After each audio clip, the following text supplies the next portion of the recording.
The Lottery by Shirley Jackson. The morning of June 27th was clear and sunny with the fresh warmth of a fall summer day. The flowers were blossoming profusely and the grass was richly green. The people of the village began to gather in the square, between the post office and the bank. Around 10 o'clock in some towns there was so many people that the lottery took 2 days and had to be started on June 26th. But in this village, where there were only about 300 people, the whole lottery took less than 2 hours, so it could begin at 10 o'clock in the morning and still be through in time to allow the villagers to get home for noon dinner. The children assembled first, of course. School was recently over for the summer, and the feeling of liberty sat uneasily on most of them. They tended to gather together quietly for a while before they broke into boisterous play, and their talk was still of the classroom and the teacher, of books and reprimands. Bobby Martin had already stuffed his pockets full of stones, and the other boys soon followed his example, selecting the smoothest and roundest stones.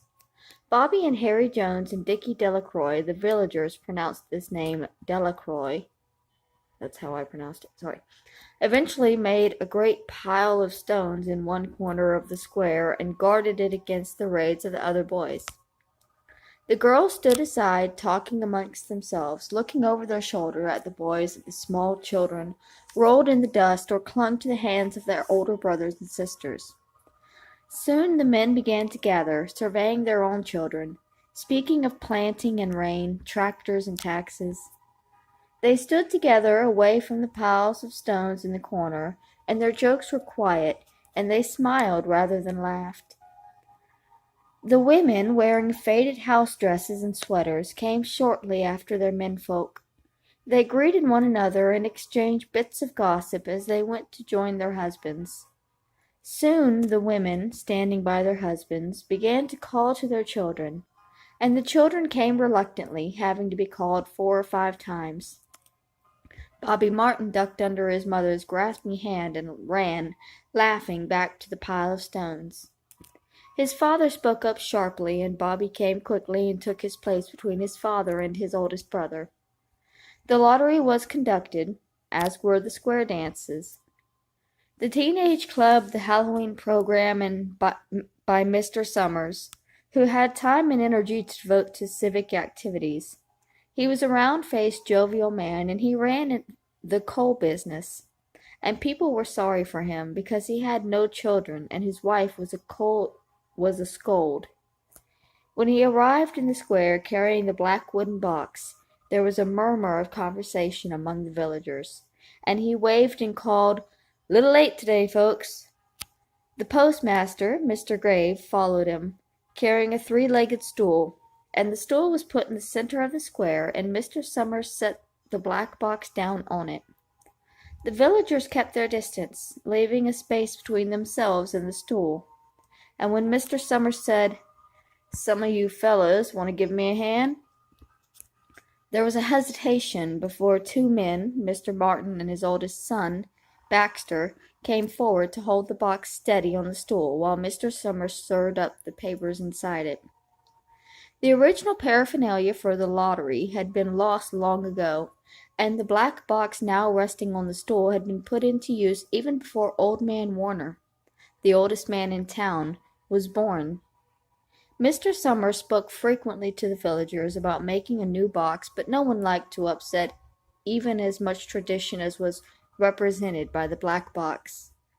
There was a story that the present box had been made with some pieces of the box that had preceded it, the one that had been constructed when the first people settled down to make a village here. Every year after the lottery, Mr. Summers began talking again about a new box, but every year the subject was allowed to fade off without anything being done. The black box grew shabbier each year. By now it was no longer completely black, but splintered badly along one side to show the original wood color, and in some places faded or stained. Mr. Martin and his oldest son Baxter held the black box securely on the stool until Mr. Summers had stirred the papers thoroughly with his hand. Because so much of the ritual had been forgotten or discarded, Mr. Somers had been successful in having slips of paper submitted for the chips of wood that had been used for generations. Chips of wood, Mr. Somers had argued, had been all very well when the village was tiny, but now that the population was more than 300 and likely to keep on growing, it was necessary to use something that would fit more easily into the black box. The night before the lottery, Mr. Somers and Mr. Graves made up the slips of paper and put them in the box, and it was then taken to the safe of Mr. Somers' Coal Company, and locked up until Mr. Somers was ready to take it to the square the next morning. The rest of the year the box was put away, sometimes one place, sometimes another. It had spent 1 year in Mr. Graves' barn and another year underfoot in the post office, and sometimes it was set on a shelf in the Martin grocery and left there. There was a great deal of fussing to be done before Mr. Somers declared the lottery open. There were the lists to make up, the heads of families, heads of household in each family, members of each household in each family. There was the proper swearing in of Mr. Somers by the postmaster as the official of the lottery. At one time, some people remembered, there had been a recital of some sort, performed by the official of the lottery. A perfunctory, tuneless chant that had been rattled off duly each year. Some people believed that the official of the lottery used to stand just so when he said or sang it. Others believed he was supposed to walk among the people. But years and years ago this part of the ritual had been allowed to lapse. There had been also a ritual salute, which the official of the lottery had had to use in addressing each person who came up to draw from the box. But this also had changed with time. Until now it was felt necessary only for the official to speak to each person approaching. Mr. Somers was very good at all of this. In his clean white shirt and blue jeans, with one hand resting carelessly on the black box, he seemed very proper and important, as he talked intermittently to Mr. Graves and the Martins. Just as Mr. Somers finally left off talking and turned to the assembled villagers, Mrs. Hutchinson came hurried along the path to the square, her sweater thrown over her shoulders and slid into place in the back of the crowd. "Clean forgot what day it was," she said to Miss Delacroix, who stood next to her, and they both laughed softly. "Thought my old man was out back stacking wood," Miss Hutchinson went on, "and then I looked out the window and the kids was gone, and then I remembered it was 27th and come a-running." She dried her hands on her apron, and Miss Delacroix said, "You're in time, though. They're still talking away up there." Miss Hutchinson craned her neck to see through the crowd and found her husband and children standing near the front. She tapped Miss Delacroix on the arm as a farewell, and began to make her way through the crowd. The people separated good-humoredly to let her through. 2 or 3 people said, in voices just loud enough to hear across the crowd, "Here comes your Mrs. Hutchinson. And Bill, she made it after all." Mrs. Hutchinson reached her husband, and Mr. Somers, who had been waiting, said cheerfully, "Thought we were going to have to go on without you, Tessie." Miss Hutchinson said, grinning, "Wouldn't have me leave my dishes in the sink now, would you, Joe?" And the soft laughter ran through the crowd as the people stirred back into position after Mrs. Hutchinson's arrival. "Well now," Mr. Somers said soberly, "guess we better get started, get this all over with, so we can get back to work. Anybody ain't here?" "Dunbar," several people said. "Dunbar, Dunbar." Mr. Somers consulted his list. "Clyde Dunbar," he said. "That's right. He broke his leg, hadn't he? Who's drawing for him?" "Me, I guess," a woman said, and Mr. Somers turned to look at her. "Wife draws for her husband," Mr. Somers said. "Don't you have a grown boy to do for you, Janey?" Although Mr. Somers and everyone else in the village knew the answer perfectly well, it was the business of the official of the lottery to ask such questions formally. Mr. Somers waited with an expression of polite interest while Miss Dunbar answered, "Horace is not but 16 yet." Miss Dunbar said regretfully, "I guess I gotta fill in for the old man this year." "Right," said Mr. Summers. He made a note on the list he was holding, and then he said, "Watson boy drawing this year?" A tall boy in the crowd raised his hand. "Here," he said. "I'm drawing for my mother and me." He blinked his eyes nervously and ducked his head as several voices in the crowd said things like, "Good luck, Jack," and "Glad to see your mother's got a man to do it." "Well," Mr. Summers said, "guess that's everyone. Old man Warner make it?" "Here," a voice said, and Mr. Summers nodded. A sudden hush fell on the crowd as Mr. Summers cleared his throat and looked at the list. "All ready?" he called. "Now I'll read the names, heads of families first, and the men come up and take a paper out of the box. Keep the paper folded in your hand without looking at it until everyone has had a turn. Everyone clear?" The people had done it so many times that they only half listened to the directions. Most of them were quiet, wetting their lips, not looking around. Then Mr. Summers raised one hand high and said, "Adams." A man disengaged himself from the crowd and came forward. "Hi, Steve," Mr. Summers said, and Mr. Adams said, "Hi, Joe." They grinned at one another humorously and nervously, and then Mr. Adams reached into the black box and took out a folded paper. He held it firmly by one corner, and he turned and went hastily back to his place in the crowd, where he stood a little apart from his family, not looking down at his hand. "Allen," Mr. Summers said. "Anderson, Bentham." "Seemed like no time at all between lotteries any more," Mrs. Delacroix said to Mrs. Graves in the back row. "Seems like we got through the last one only last week." "Time sure goes fast," Mrs. Graves said. "Clark, Delacroix." "There goes my old man," Miss Delacroix said. She held her breath when her husband went forward.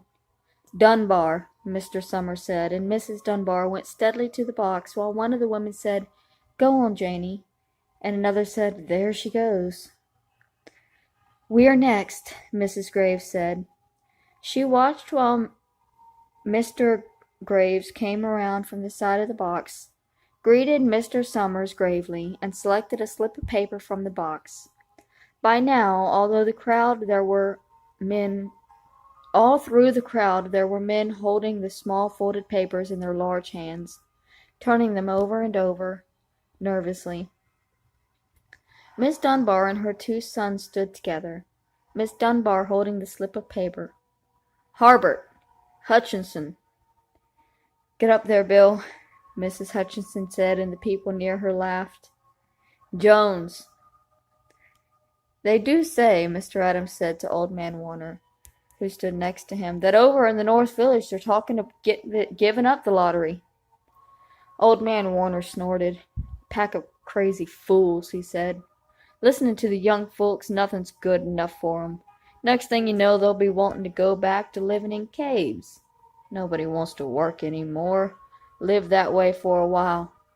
Used to be a saying about lottery in June, corn be heavy soon. First thing you know we'd all be eating stewed chickenweed and acorns. There's always been a lottery," he added petulantly. "Bad enough to see young Joe Summers up there joking with everybody."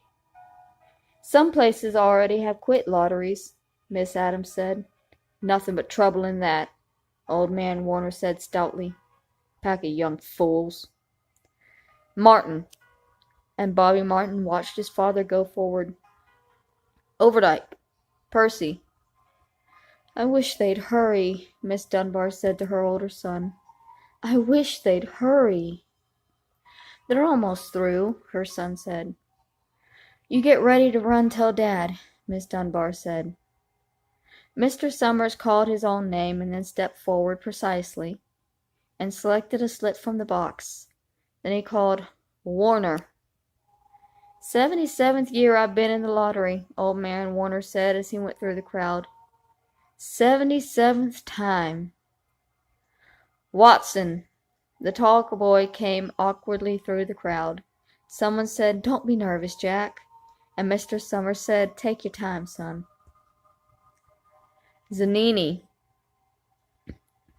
After that, there was a long pause, a breathless pause, until Mr. Summers, holding his slip of paper in the air, said, "All right, fellas."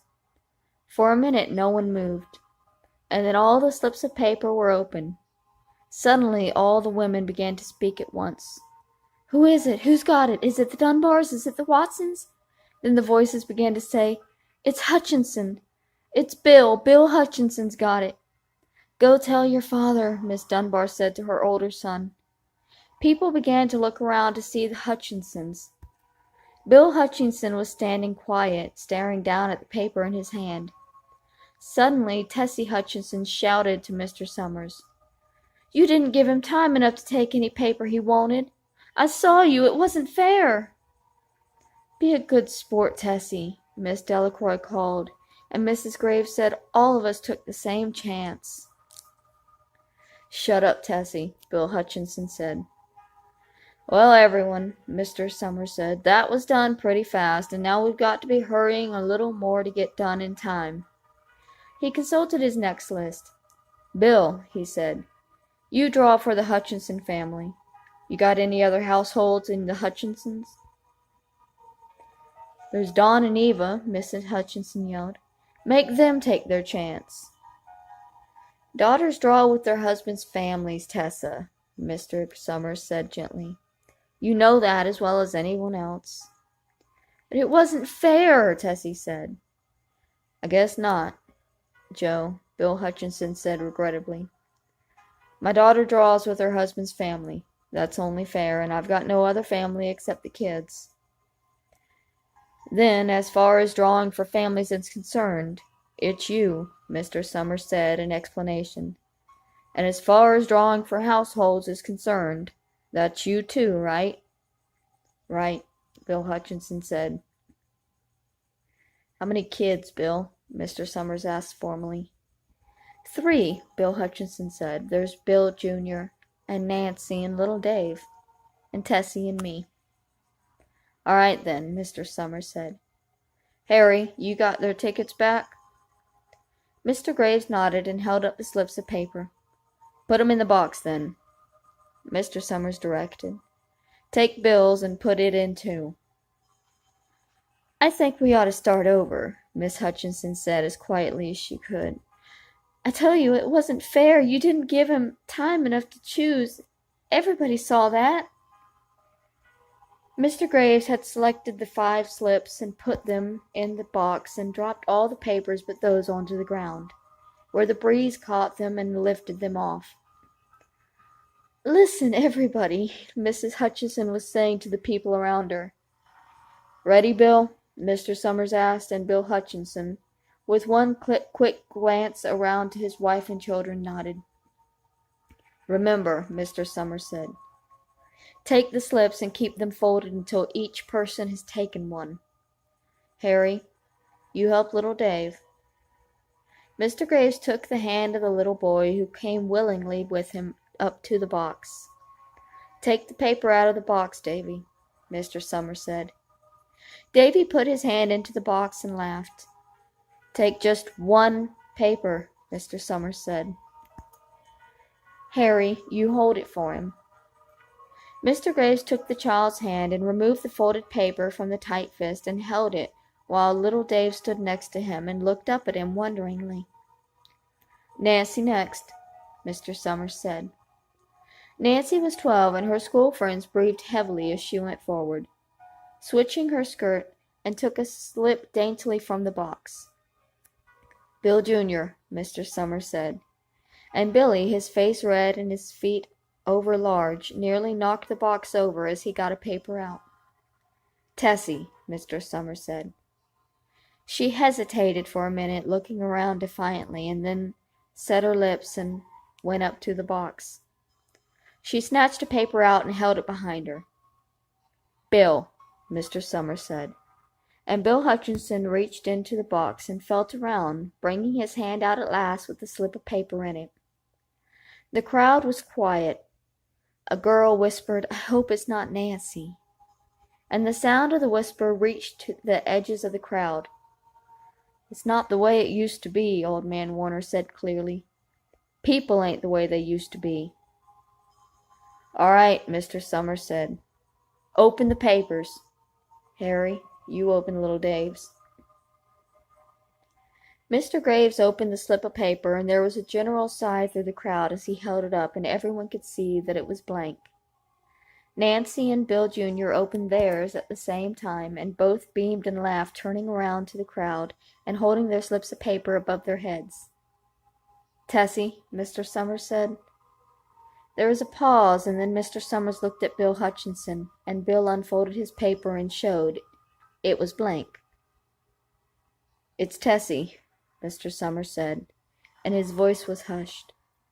"Show us her paper, Bill." Bill Hutchinson went over to his wife and forced the slip of paper out of her hand. It had a black spot on it. The black spot Mr. Summers had made the night before with a heavy pencil in the coal company office. Bill Hutchinson held it up, and there was a stir in the crowd. "All right, folks," Mr. Summers said quickly, "let's finish." Although the villagers had forgotten the ritual and lost the original black box, they still remembered to use stones.